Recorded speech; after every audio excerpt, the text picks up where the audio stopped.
हमारे यहाँ जेएसपीसीएल के कई पदाधिकारी उनको एसीबी गिरफ्तार करके भेजी, जेल भेजी है। तो इस तरह से कई कमियां हैं पदाधिकारी नहीं रहने के चलते। हमको लगता है कि 1 तारीख से हम उसको लागू नहीं कर पाएंगे। उसके लिए हम लोग वैकल्पिक व्यवस्था पर भी विचार कर रहे हैं। क्या आप जो पुराना प्लेसमेंट एजेंसी चला रहे हैं उसी को एक्सटेंशन देंगे या विभाग खुद से चलाएगा? तो उनकी संभावनाएं तो दूर दूर से नहीं है कि हम प्लेसमेंट एजेंसियों को फिर 1 महीना का एक्सटेंशन देंगे। अब विभाग चलाएगा, उसके लिए विकल्प ढूंढ रहे हैं। कमिश्नर कब तक आ जाएंगे, क्या है, कितना समय और लग सकता है? 15 तारीख तक वो हैं, आईएएस के ट्रेनिंग में मैसूरी गए हैं। 15 तारीख तक उनका छुट्टी अलाउड है। हमको लगता है 16 या 17 तारीख को आ जाएगा। पहला ऐसा अवसर है कि इसी एसीबी इतनी बड़ी कार्रवाई की है और तत्परता के साथ कार्रवाई की है। और हम आपसे पूर्व में भी कहे हैं कि हमारी सरकार में भ्रष्टाचारियों की कोई जगह नहीं है। हमारी सरकार कार्रवाई करेगी और उसको बराबर उसको सज़ा मिलेगा।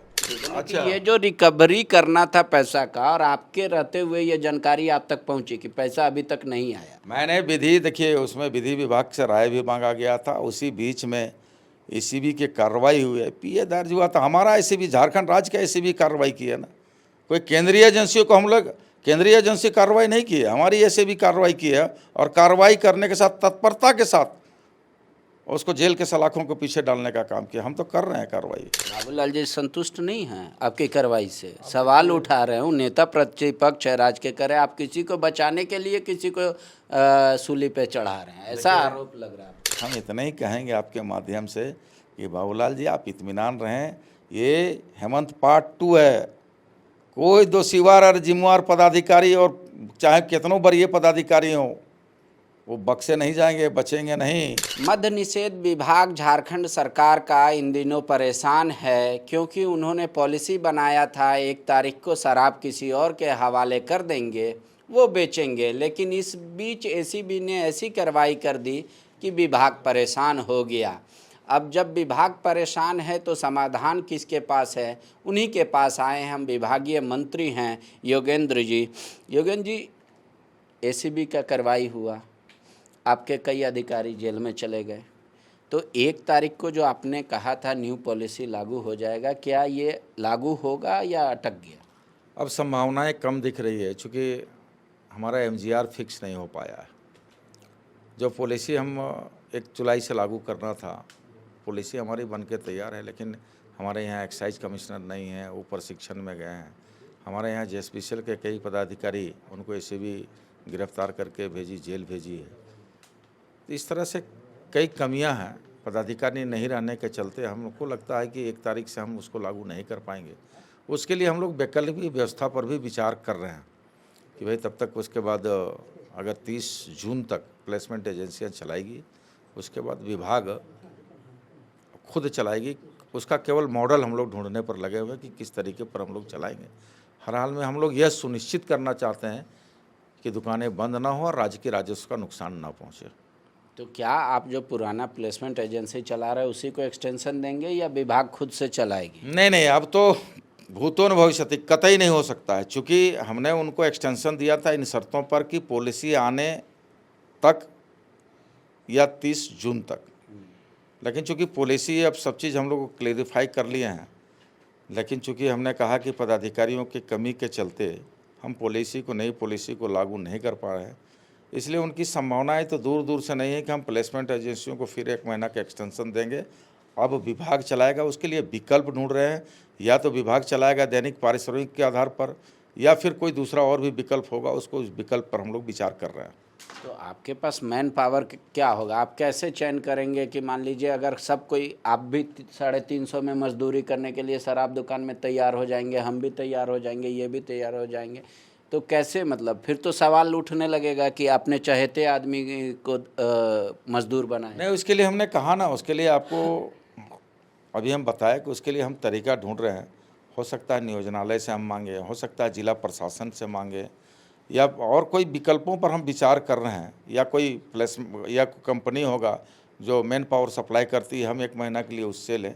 इस तरह का कई विकल्पों पर हम विचार कर रहे हैं। जो विकल्प बेहतर लगेगा उस विकल्पों को हम लोग आगे बढ़ाएंगे। तो फिर सवाल ये उठेगा कि जब एक बार पुरानी कंपनी है आपके पास, तो फिर नई कंपनी को मैन पावर के लिए क्यों इनरोल कर रहे हैं? दैनिक पारिश्रमिक के लिए, डेली वेजेस के लिए। ये कंपनियों के साथ शर्तें दूसरी है, नियमावली एसओपी दूसरा है।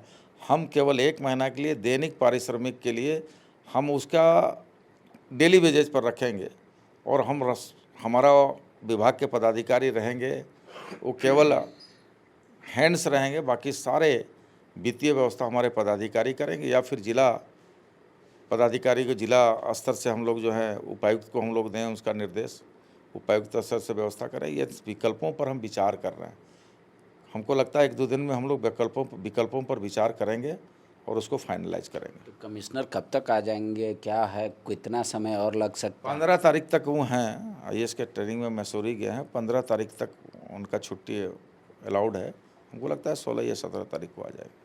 उसके बाद फिर कितना वक्त लगेगा? 1 महीना का सभी, उसके बाद का 1 महीना का वक्त लगेगा, चूँकि टेंडर प्रक्रिया को डालेंगे, उसमें समय देंगे, फिर स्क्रूटनी होगा, फिर उसका टेंडर होगा, फिर हैंडओवर टेक ओवर होगा।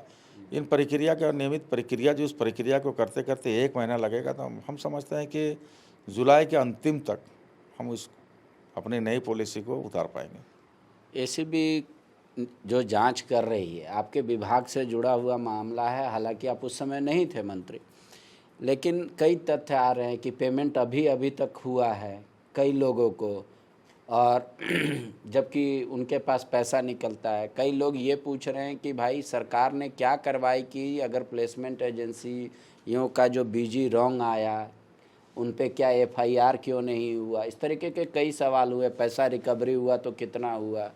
नहीं, बिल्कुल जो आप कह रहे हैं उन तथ्यों पर हम भी और हमारी सरकार दोनों गंभीर है। आपने देखा कि राज्य का पहला ऐसा अवसर है कि इसी एसीबी इतनी बड़ी कार्रवाई की है और तत्परता के साथ कार्रवाई की है। और हम आपसे पूर्व में भी कहे हैं कि हमारी सरकार में भ्रष्टाचारियों की कोई जगह नहीं है। हमारी सरकार कार्रवाई करेगी और उसको बराबर उसको सज़ा मिलेगा। आज उसी का कड़ी है। आप देख लीजिए कि एसीबी इतनी बड़ी कार्रवाई की है और भ्रष्टाचारी का जो आरोप है वह जेल के अंदर में है। तो निश्चित तौर पर इस तरह कार्रवाई हो रही, गड़बड़ियाँ हुई है। हम भी इस बात को स्वीकार करते हैं कि गड़बड़ियाँ हुई है। कहीं न कहीं एसीबी को साक्ष्य मिला है, प्रमाण मिला है, तब जाकर के इतनी बड़ी कार्रवाई हुई है।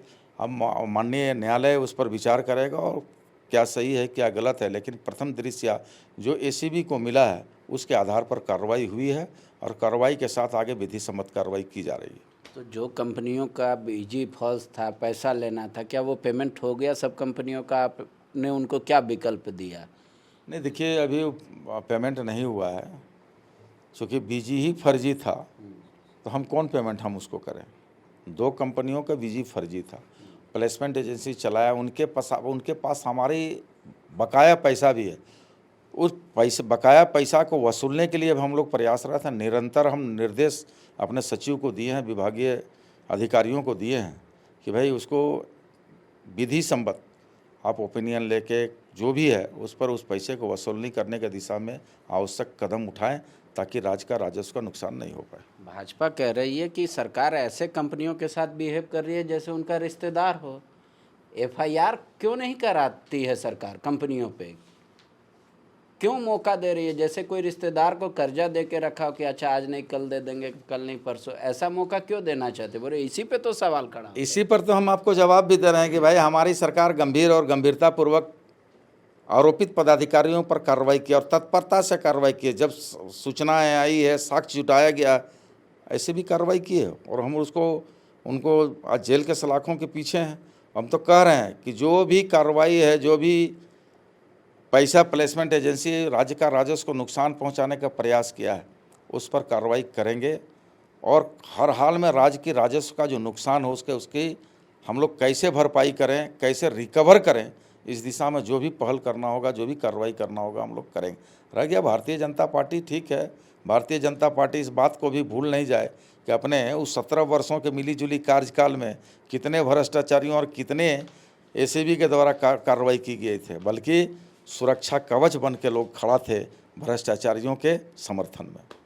नहीं, ये तो इल्ज़ाम लग रहा है कि आप लोग डर रहे हैं केस फौजदारी करने से, कि जैसे हम यहाँ केस इनरोलमेंट हुआ, ईडी और सीबीआई उसको टेक ओवर कर लेगा। कैसे करल जेल चल गए हैं, हमारे एसीबी अलग पी दर्ज की थी, बोले अच्छा। कि ये जो रिकवरी करना था पैसा का, और आपके रहते हुए ये जानकारी आप तक पहुंची कि पैसा अभी तक नहीं आया। मैंने विधि देखिए, उसमें विधि विभाग से राय भी मांगा गया था, उसी बीच में एसीबी की कार्रवाई हुई है, पीए दर्ज हुआ था। हमारा एसीबी झारखंड राज्य का एसीबी कार्रवाई की है ना, कोई केंद्रीय एजेंसियों को हम लोग केंद्रीय एजेंसी कार्रवाई नहीं की है, हमारी एसीबी कार्रवाई की है, और कार्रवाई करने के साथ तत्परता के साथ उसको जेल के सलाखों को पीछे डालने का काम किया। हम तो कर रहे हैं कार्रवाई। बाबूलाल जी संतुष्ट नहीं हैं आपकी कार्रवाई से, सवाल उठा रहे हूँ, नेता प्रतिपक्ष है, राज्य के करे, आप किसी को बचाने के लिए किसी को सूली पे चढ़ा रहे हैं, ऐसा आरोप लग रहा है आप पे। बाबूलाल जी संतुष्ट नहीं हैं। हम इतना ही कहेंगे आपके माध्यम से कि बाबूलाल जी आप इत्मीनान रहें, ये हेमंत पार्ट 2 है। कोई दोषीवार और जिम्मेवार पदाधिकारी और चाहे कितनों बड़े पदाधिकारी हों, वो बक्से नहीं जाएंगे, बचेंगे नहीं।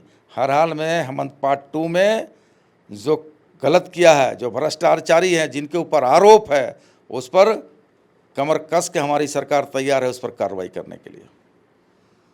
शुक्रिया। तो कुछ दिन और इंतज़ार करना पड़ेगा उन लोगों को, खासकर जो चाह रहे थे कि शराब दुकान में वो भी पार्टिसिपेट करे, शराब दुकान वो भी ले। हालांकि बाबूलाल मरांडी ने शराब की पॉलिसी के ऊपर एक अपना सुझाव जो है राज्यपाल को पहुंचाया है कि 36 दुकान का जो लिमिट है उसको घटा के 1 कर दिया जाए, मतलब एक संस्था या एक आदमी एक ही दुकान ले, ताकि ज़्यादा लोगों को मिले, महिलाओं को, विधवाओं को इसमें प्राथमिकता मिले, एसटी को प्राथमिकता मिले। पता नहीं क्या वो सुझाव को झारखंड सरकार अडॉप्ट करेगी या फिर जो पॉलिसी बन चुकी है अब उसको इम्प्लीमेंट करेगी। शुक्रिया। गोल, जहां 27 वर्षों के सफर में 17,000 से भी अधिक छात्रों ने डॉक्टर एवं इंजीनियर बनकर भरे सफलता की ऊंची उड़ान, जहां साधारण छात्र भी झारखंड टॉपर्स बनकर बना रहे इतिहास। दूरदर्शी शिक्षाविद श्री विपिन सिंह के मार्गदर्शन में मेडिकल एवं इंजीनियरिंग के लाखों छात्रों के लिए आशा की किरण के रूप में गोल, नेशंस लीडिंग इंस्टीट्यूट। बायोम सिर्फ मेडिकल प्रिपरेशन का संस्थान। बायोम से लगातार दूसरी बार नीट यूजी में 700 मार्क्स पार। 10th पास स्टूडेंट्स के लिए फाउंडेशन कोर्स, 11th पास स्टूडेंट्स के लिए फ्रेशर कोर्स और 12th पास स्टूडेंट्स के लिए टारगेट कोर्स 17 अप्रैल से शुरू हो रहे हैं। कॉल 7360066190 और visit Biome, circular road near women's college and Hinu, Ranchi. thefollowup.in. Like, share, and subscribe. www.thefollowup.in